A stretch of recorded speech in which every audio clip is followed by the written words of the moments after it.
I'm Tom Sheepshanks, I'm the Chief Revenue Officer at Fospha, so look after all of the commercial functions inclusive of revenue operations. So sales and how the sales team operates across the different teams is a big part of my job, which is why I was so keen to get up and running with Hive. We're a B2B SaaS company going through a large amount of growth, sort of 10xing the business over the last few years.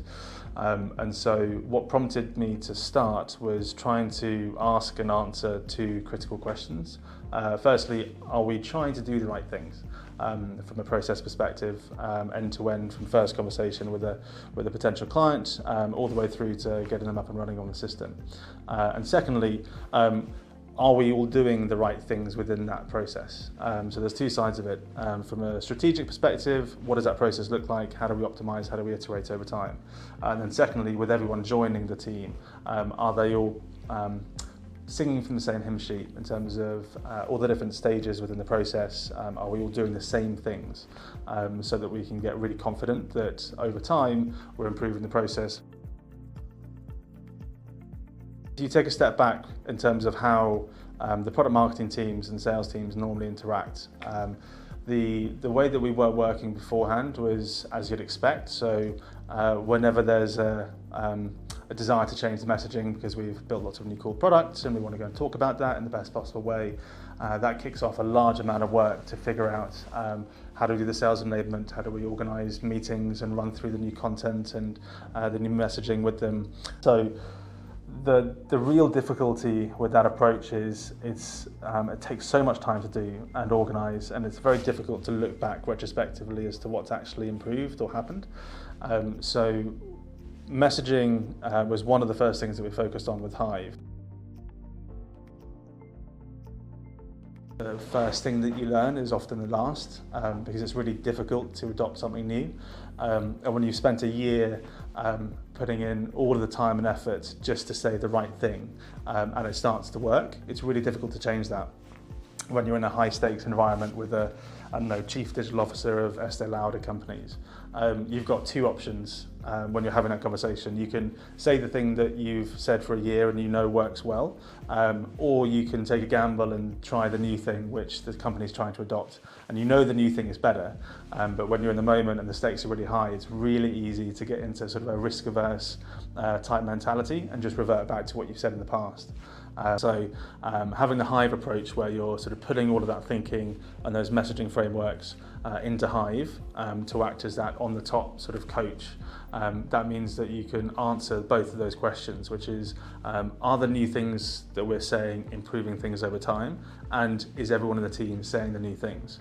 And the combination of that then allows us to sort of improve over time and get confident that we either have put the right new thing in place, or the thing that we put in place isn't having the impact that we wanted, and we need to try version 3.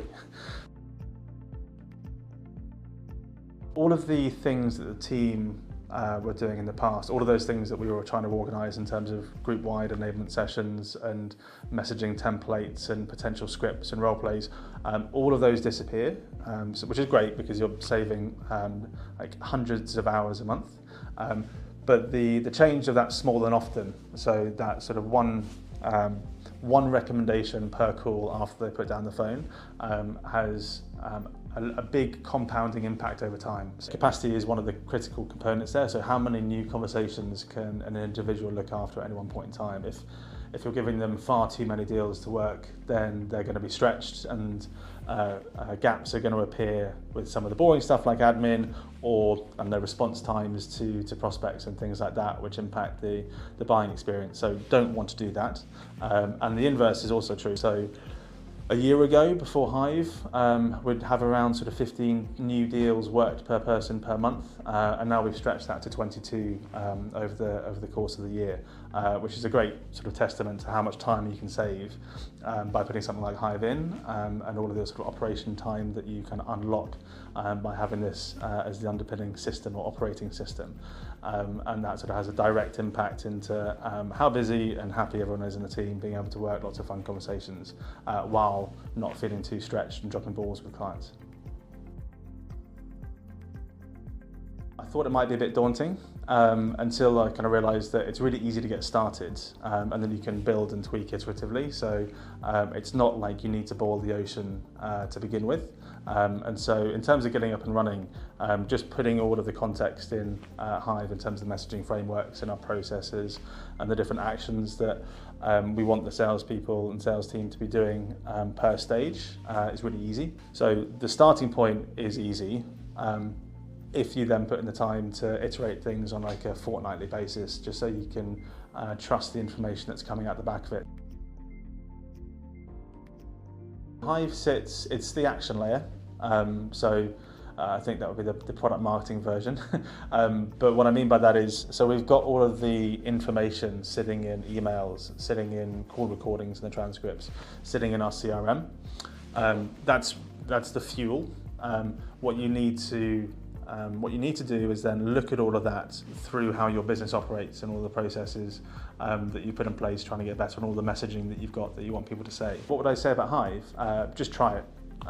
The stakes are low in terms of being able to get up and running quickly and easily, but more importantly, especially when you're in a scaling business that's growing really quickly, getting that sense of sort of control and confidence back in terms of the things that you want to be done are being done is completely transformative from my perspective.